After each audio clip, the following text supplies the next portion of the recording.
Bonjour les amis turfistes, bienvenue sur la chaîne Nico Quintet Prono. C'est avec grand plaisir qu'on se retrouve, les Quintet plus de trop s'enchaînent en ce moment, donc allons-y, profitons-en, on a quand même plutôt une bonne réussite, on va voir ce que ça donne pour ce Quintet plus donc de samedi 9 avril à Vincennes, dans le prix d'Aubusson, en Réunion 1, course 3. On va avoir une course C européenne dotée de 65 000 € à l'autostart sur les 2100 mètres grande piste pour des chevaux de 6 à 10 ans n'ayant pas gagné 261 000 €. Il y aura 15 partants. C'est une course quand même qui est assez difficile à déchiffrer parce qu'on a certes des chevaux qui sont bien connus, mais ils se tiennent de très près, j'ai trouvé. C'est un lot qui est super homogène avec de très bonnes stats pour beaucoup d'entre eux sur le parcours, des chronos records intéressants, tous entre une 11 et une 12.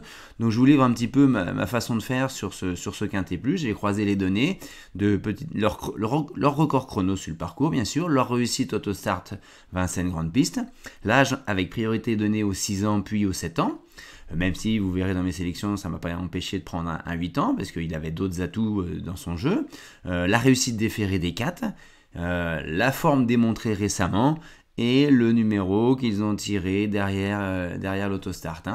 Donc on a effectivement une première ligne avec 9 chevaux, et derrière on a 6 chevaux, des chevaux un petit peu moins argentés bien sûr, et un petit peu plus âgés, hormis le 14 et 15 qui sont 2 chevaux de 6 ans. En première ligne, on retrouve beaucoup de favoris, notamment le 1 FaceTime, le 2 Goéland de Fort, un 6 ans aux dents longues qui devrait mener la vie dure, même s'il n'est pas très expérimenté sur le parcours. Et on a Falco d'Avaranche à 7 ans qui va défendre chèrement ses chances et qui va se racheter, je pense, de sa disqualification. Plus les 2 étrangers qui sont mal placés. Un qui fait une petite rentrée, l'autre qui a un numéro 9 et a en gain la dernière fois que le numéro 16, il s'en est pas très bien sorti. Donc voilà les sélections que je vous propose pour ce quintet. Je pars bien sûr sur le grand favori Fast Time avec Mathieu Abrivard qui montre beaucoup de confiance une nouvelle fois. Pour moi, il n'y a pas de raison. Il s'est démarré, il est sur un parcours qu'il apprécie, il est déféré des 4, un chrono du 11-4 sur le parcours, 5 sur 8 à l'autostart. Un favori assez solide, je pense, pour moi. Il me décevrait s'il n'était pas dans les 3 premiers. Ensuite, je rachète donc le 6, Falco d'Avaroche. Jean-Michel Baudouin a bien précisé, et Eric Raffin, que c'était un problème de corde à droite, essentiellement la dernière fois lors du GNT d'Amiens.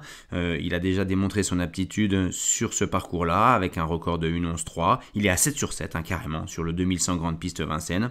C'est un cheval de 7 ans. Il est en réussite déféré des 4 avec 11 sur 15. Et avec Raffin, il est simplement à 19 sur 22. Donc, pour moi, il doit absolument figurer dans le Quintet Plus.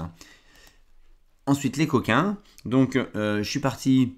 Je continue mon abonnement avec Vicky Laxmi.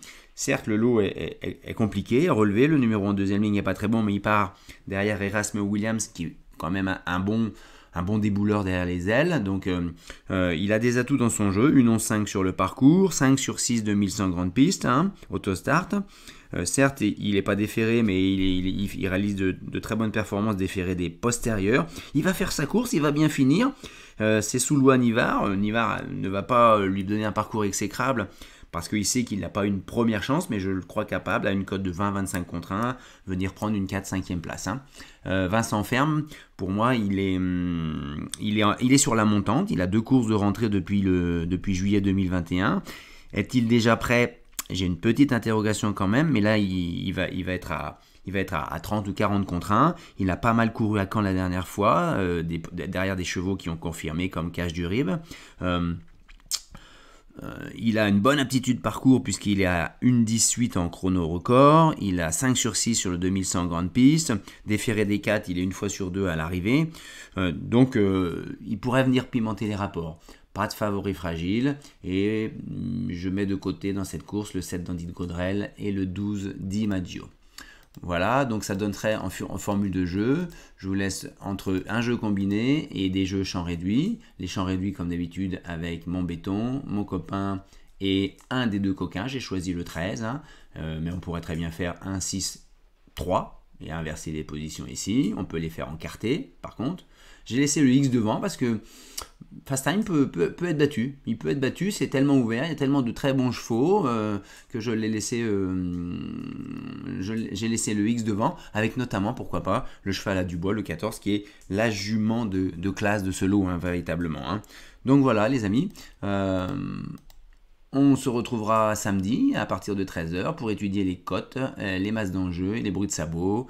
Merci d'avoir regardé cette vidéo. Je vous remercie pour tous les pouces bleus, les messages d'encouragement et n'hésitez pas à vous abonner si ce n'est pas encore fait pour avoir mon prochain quintet plus de trop étudié. À bientôt.